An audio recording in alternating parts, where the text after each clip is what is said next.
Good afternoon. It's about 12:15, and it's June the 30th. Real quick, who thinks that Casey Anthony is going to take the witness stand after lunch break? I don't know. I'm sitting here. I'm listening to and I'm watching different news stations out of Orlando. I'm also going back and forth between True TV and HLN to try to get a perspective of what all the different attorneys on all the networks are thinking. And it still seems to be about like a 50-50 thing. I don't know. It's kind of strange for them to go to lunch at 11:30, and the defense has not rested their case yet. And yesterday afternoon they said they had 6 more witnesses, and we've seen 5. So who is the 6th person? I don't think Jesse Grund is coming in, is he? Oh, I don't know. So, I don't know. That would leave Casey. Because you couldn't technically consider, George, Cindy, or Lee as another witness since they've already testified.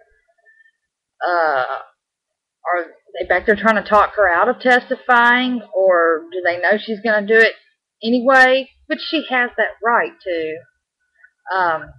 And are they trying to go over last-minute details with her?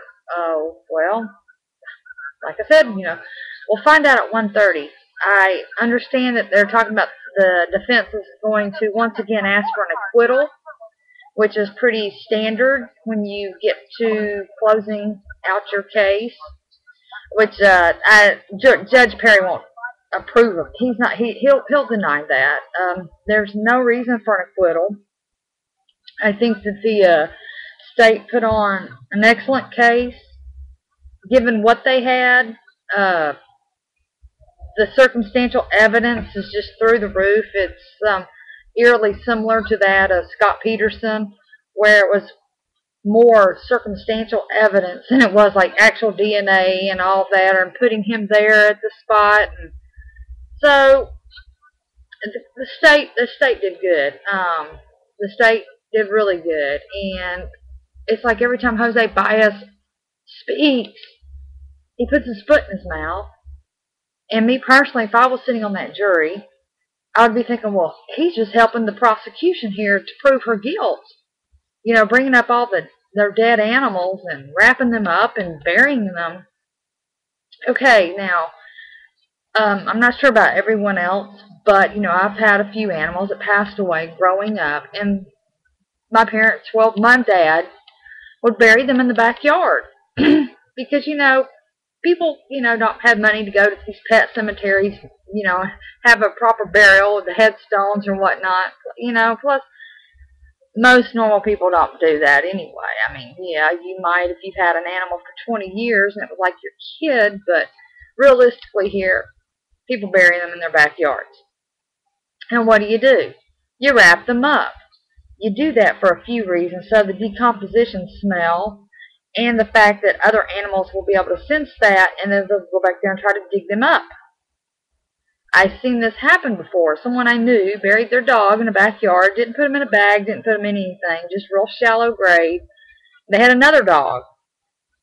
It was the most disgusting thing I've ever seen in my entire life, and I about got sick because the other dog dug up this dog and was eating it. So, yeah, just me talking about it just makes me nauseated. So, yes, my dad always wrapped up our animals that passed away, put them in thick plastic bags, and buried them. So, I don't know what the hell Jose Baez was trying to do there. Hell, okay, what you just proved that Casey learned how to wrap up things because of helping her parents bury dead animals, pretty much. She still killed her daughter. But okay, I'm going to go. I'm going to listen here. I've got Channel 9 and Channel 2 going in Orlando. And I've got In Session going right now. Probably going to flip back and forth between In Session and then over to HLN.